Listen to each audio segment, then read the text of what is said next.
My name is Joseph Relhak. This is the technical project presentation for Dakota State University's INFS 756 cloud computing class. This is a demonstration of a process of using Java code to push a string of comma-separated integers to a Amazon cloud setup where it would sort the integers by numerical value and return them back to the client.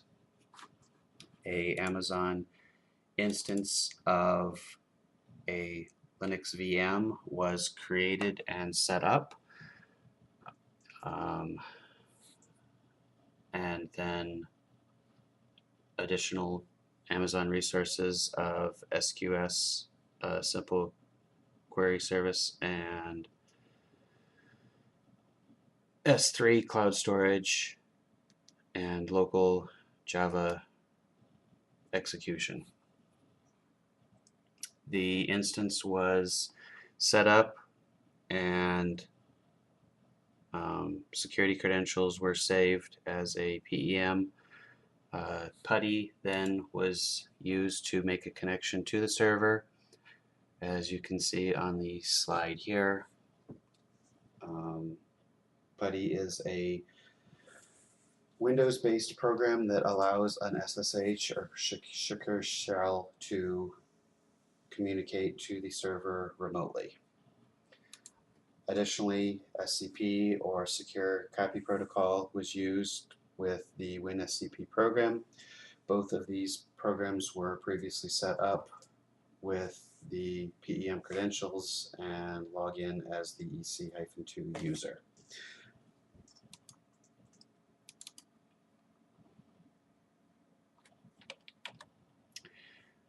A Java archive or jar file was uploaded via SCP to the EC2 server and then executed using the Java program from the server itself. As you can see here, the test program hello.jar returns a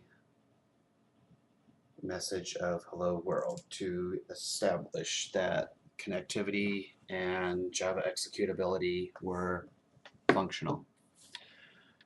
The professor provided two Java files, client app and instance. These files were edited in Notepad++ to contain the proper SQS settings and the location of the AWS instances. They were then saved. A new Java project, an AWS Java project to be specific, was created in Eclipse after closing the welcome window in Eclipse, navigating to the file menu, selecting new and a new project, and then from that new project wizard, an AWS project with a specific AWS Java project type. The project was named, this one was very simple for me, INFS 756 Final, as it was my own project and nothing else, that description sufficed. Clicking finish then compiles together the necessary information for an Eclipse project to operate. The two Java files, client app and instance app, after they were edited, were copied to the src folder that was created within the workspace directory of Eclipse.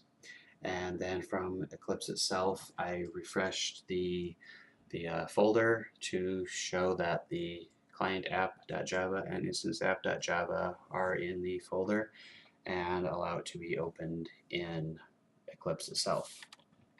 Double-clicking instance app.java loads the program into the Eclipse framework. As it was already edited, there is no additional changes needing to be made from Eclipse itself. The files could have been edited from Eclipse, but it was my personal preference to take care of that beforehand.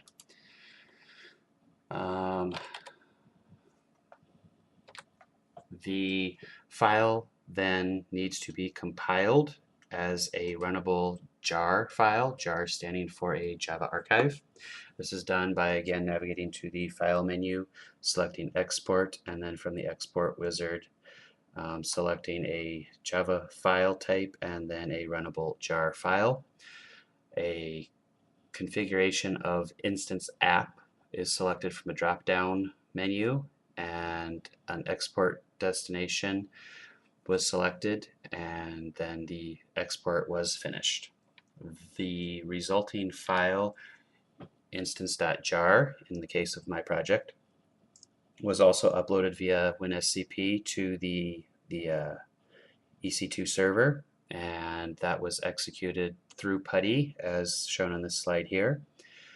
A prompt of the program is waiting to receive messages from the request queue displays that the program is functioning correctly. Returning back to Eclipse framework, I closed the instance app.java and then opened client app.java by double-clicking it in the workspace directory. The run button is selected as opposed to exporting it, as this is the client and running on a client machine, not needing to be executed as a jar somewhere else.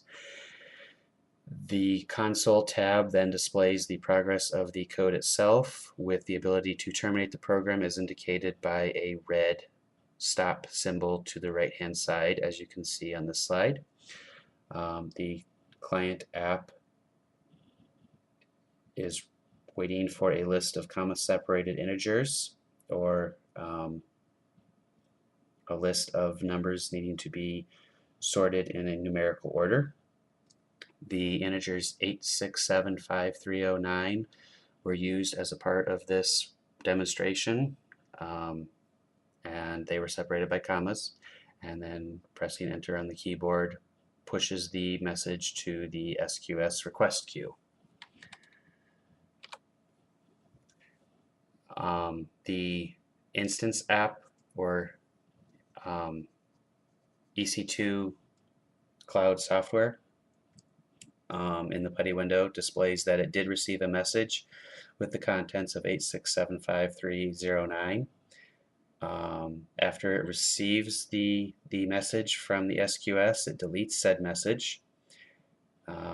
It then uploads to the S3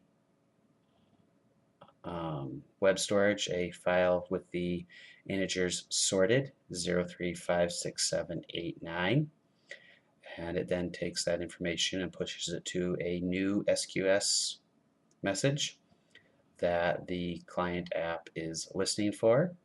As you can see in Eclipse, it received the 03567889 numerical order of 8675309. Upon receiving the sorted list from the SQS, the code terminates itself. As you can see, the console says not only the client app was terminated, but you no longer have the option to force termination, as the terminate button is now grayed out. This is a very simple, short, and sweet example of how cloud computing can take a client request, push it through to a server, have the server do the grunt work, and then send the results back to the client. This is an example of what is known as distributed computing. For the example given here in this presentation, only one cloud server was used. If a larger list of integers were needed sorted in a faster duration, it is possible to have multiple cloud computers or ECT instances handle the workload of the integer processing. For example, 1 million integers could be spread out throughout 10 different instances and take 1/10 the amount of time to process. Thank you for your time, and enjoy the rest of 2013.